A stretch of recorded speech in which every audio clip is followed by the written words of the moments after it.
It was about 154 years ago.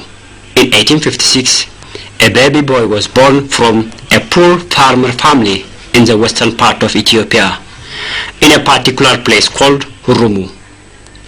Hurumu is a small village found in the Ilubabur zone of the Oromia regional state.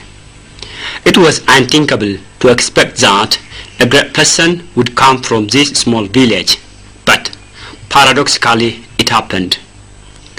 Nobody thought that such a miraculous person would come from this place, but an amazing person that transformed the social and political scenario was born in Hurumu.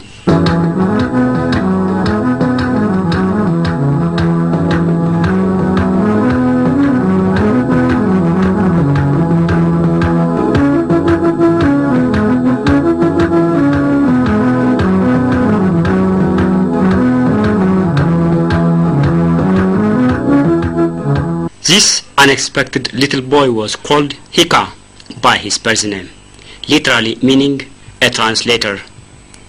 Later, an Arab merchant named him Nasib, and the Swedish missionaries named him Onismos, but by most native Oromos known as Abba Gamachis, literally meaning the father of joy.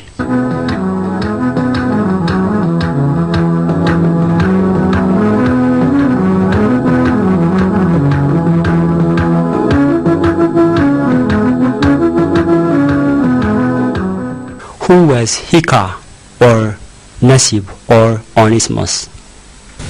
Onismos Nasib is a slave who became a Bible translator. That's the main thing for which he is known. He was captured by slave raiders when he was 4 or 5 years old. And eventually became a Bible translator. But that's one of the main things that for which he is really known. He was the first student at the Swedish Evangelical Mission School that was established about 1866 or 1867 in Massawa, and probably one of the first Ethiopians to receive modern education at the time. He was also one of the 3 Ethiopian individuals who traveled to Europe, received modern education, and returned to Ethiopia before the coronation of Emperor Menelik in 1889. His birth name was Hika. Some people say he is Hika Awaji. But what does it mean? Well, it means translator of a proclamation. Bagamachis is one of the Oromo men. He was born at Ilubabur at Hurumu. He was sold to as a slavery to Muswa. There is an interesting coincidence between the birth name and Hika's later works. The meaning of his birth name is translator, and he became a successful translator of the Bible into his native language of an Oromo, and teacher and advisor of the people.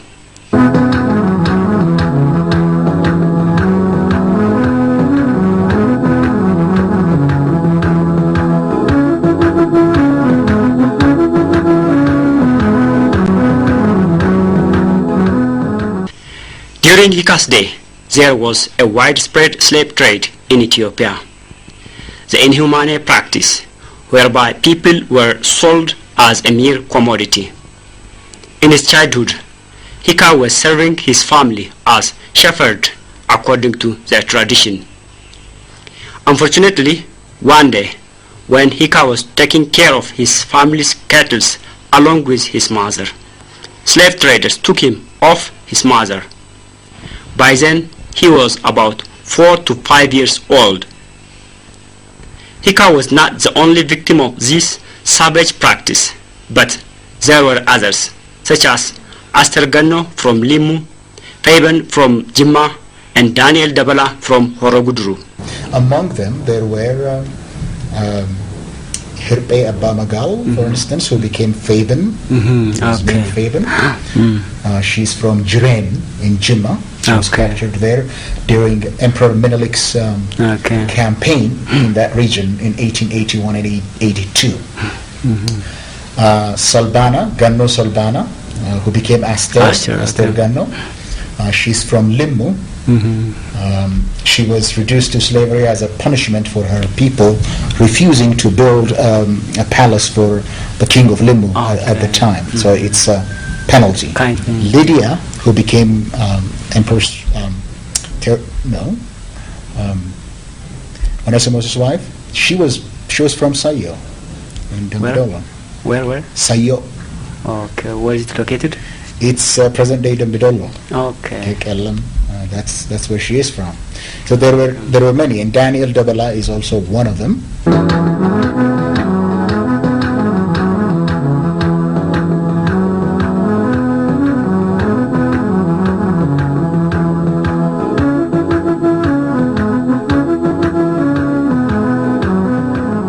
After several exchanges had been made, he arrived Massawa. Before arriving Massawa, he was sold 4 times. During his stay in Massawa, he met the Swedish missionaries and converted into Christianity after being liberated from slavery by Werner Musinger. But as I said earlier, he was captured by slave raiders. He was sold 4 times, stolen twice, before he was liberated by Musinger Pasha, who was the Ottoman governor of the Red Sea province.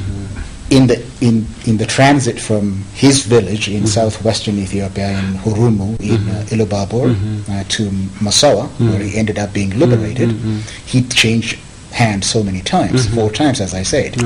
I suspect one of his owners was an Arab merchant or an Arabized merchant who gave him the name Nesib. So when he arrived at Massawa, he was known by the name Nesib, not by his birth name. So Onesimus' name, Hika or Nesib chose a name, Onesimus, which in the Bible was a name of another former slave.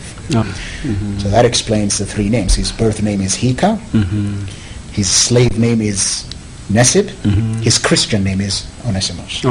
Once in history, Joseph was sold by his own brothers. The story of Onesimus is similar to that of Joseph, despite the time difference. Joseph was sold by his own brothers into Egypt. Similarly, Abagamachis was sold by his own compatriots into Sweden. Both Joseph and Abagamachis were sold in vain and unjustly, but the Lord rewarded them with righteousness. There are a lot of injustice going on in this world. God can make use of that injustice and turn it into the greater goodness. Yeah, sure. In the case of Joseph, he was betrayed by his own brothers. But God gave him a chance to be a prime minister. In the case of Onesimus, actually, even he was betrayed by his own people, and God gave him a chance to be a missionary to his own people.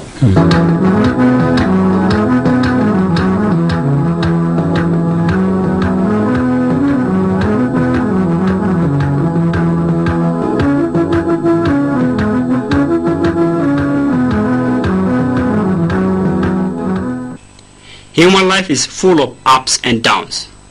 For Onesimus, things began to turn from bad to good. The life of slavery had ended and new way of life started. He was sent to Sweden to receive modern education. Onesimus returned back from Sweden to Massawa with a vision of changing the life of his people through introducing modernization. Of course, Onesimus was one of the first 3 Ethiopian scholars, namely Hakim or Dr. Warkneh, Kantiba or Mayor Gabru Dasta, who attended modern education abroad and returned home before the coronation of Emperor Menelik II in 1889.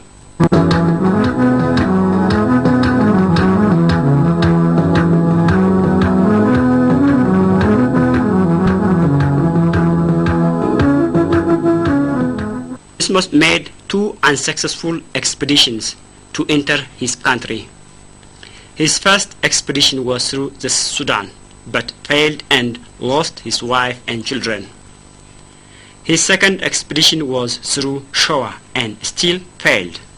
Onesimus had, by that time, by 1886, Onesimus had traveled to Sweden, spent 5 years at a seminary there, and had returned to Massawa, and in fact had led one of the expeditions to reach the Oromo people with the gospel through the Sudan, particularly after what is known as the first expedition that was attempted through the Sudan in 1881, I think, and the second expedition which was attempted through Shoa.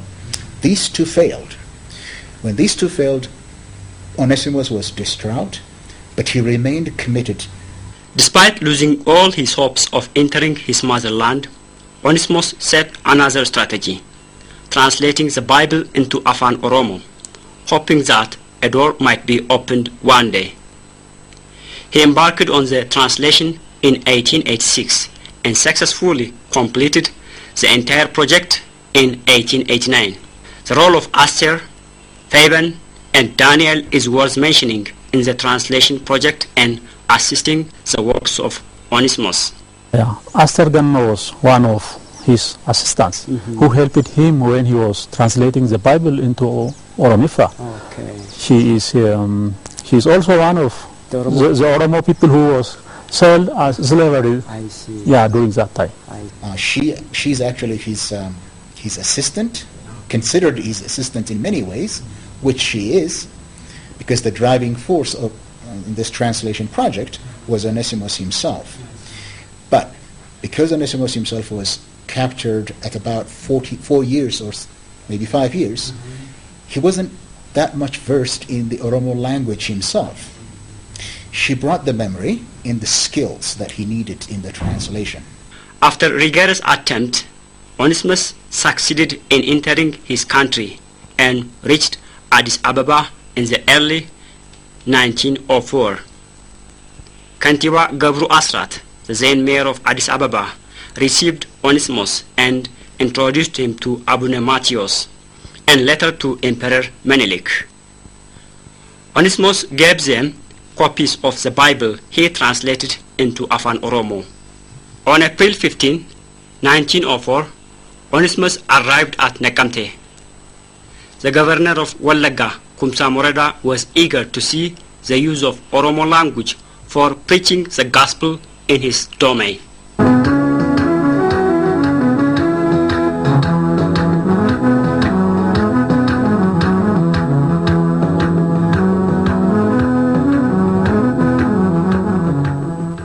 Then, Onesimus went to Nejo, the second quarter of the governor, and opened a school to teach the community.